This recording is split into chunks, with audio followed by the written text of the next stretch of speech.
You just decided to cruise solo in 2026. You picked the ship, you picked the itinerary, you are ready to go. And you are about to make a mistake that will cost you thousands of dollars. And nobody is going to warn you.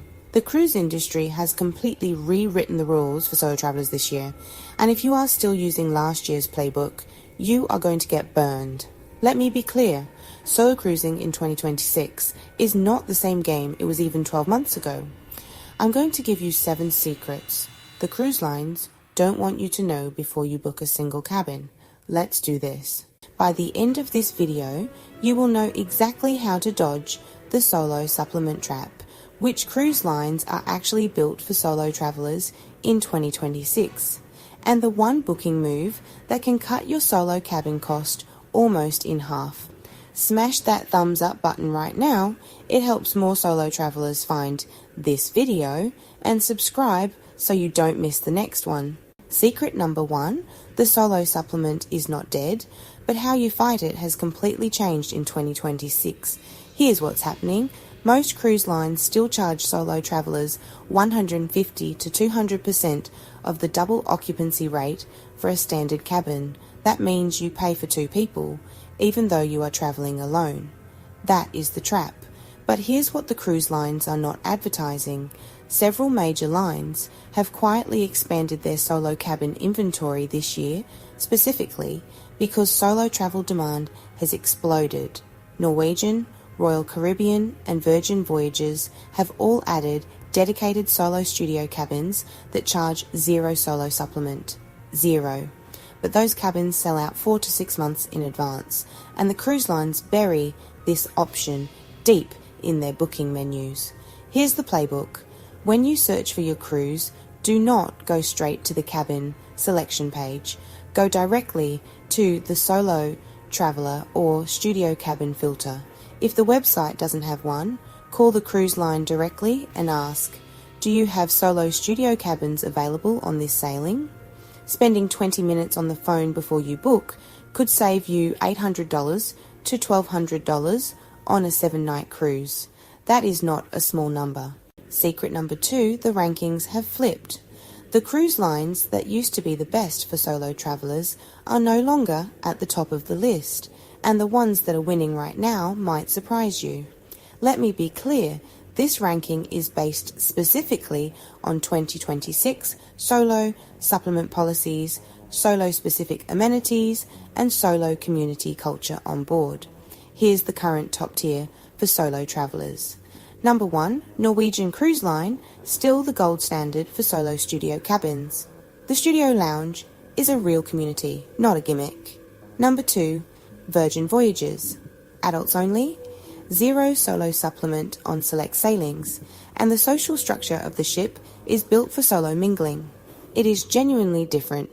Number 3, Celebrity Cruises added solo-friendly pricing on select itineraries in late 2025, with a quieter, more curated vibe that works perfectly if you want solo time without feeling isolated. Who's falling behind? Royal Caribbean and Carnival still charge the full supplement on most ships with only limited solo studio inventory. If you are locked into those cruise lines, apply the phone call strategy from secret number 1 immediately. Secret number 3, every major cruise line has an unofficial solo traveler meetup system, and if you don't know about it, you will feel alone on a ship with 5,000 people. Here's the game plan. On every sailing, there is something called a Solo Travelers Get-Together or Solo Travelers Meetup. It is listed in the daily planner under guest activities, usually on day 1 or day 2. Most solo travelers never find it because they don't know to look for it. This is not a cheesy mixer. This is a room full of people in the exact same situation you are in. Some of the most meaningful travel friendships start in these 45 minutes. Your playbook. The moment you board and get to your cabin, open the daily activity schedule that is either on your door or in the Cruise Compass app. Search for solo, then show up. Sit down, introduce yourself to the person next to you. That is all it takes. And here is the bonus move if you find a group that clicks. Suggest a shared shore excursion on day 2 or 3. Group bookings often qualify for discounted rates, and you split the cost of private tours. Real quick, if you are finding this useful, smash that thumbs up button right now. It helps more solo travelers find this video. Now let's keep going. Secrets 4 through 7 are where the real money is. Secret number 4. Solo dining is the number one thing that makes or breaks a solo cruise, and most solo travelers are making the wrong call at the reservation screen. Here is the trap. When you book your dining package as a solo traveler, the default option puts you at a table for 1, which sounds fine, but on a long 7-night cruise, eating alone every single night gets old by night 3. Here's what you do instead. When you check in for main dining, either the traditional seating or my time dining, tell the host, I am a solo traveler. Can you seat me at a shared table or with other guests? Most cruise line hosts will do this automatically if you ask. You do not need to eat alone. The second move specialty restaurants like Shop's Grill on Royal Caribbean or Cagney's on Norwegian are actually ideal for solo dining because the bar seating is social and the staff are trained to engage solo guests. Use your specialty dining package on day 1 or 2 before you found your friend group. It takes the pressure off completely. Secret number 5. Solo travelers pay a hidden tax on short excursions and almost nobody talks about it. Here's what happens.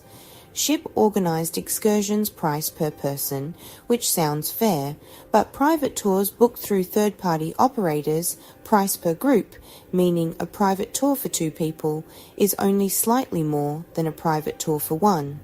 When you're travelling as a couple, you split that cost. When you're solo, you pay the whole thing. Here's the playbook. Use websites like Viator, Airbnb Experiences, or Sightseeing Pass to find group rate excursions that price per person the same way ship excursions do, but at a fraction of the ship price. And use the solo meetup from Secret 3 to find 2 or 3 other solo travelers who want to share a private tour. Your game plan: identify your must-do port excursion on each stop, price it on Viator, then post in the solo group on day 1 asking if anyone wants to split a private tour. This is the single best money move on any solo cruise.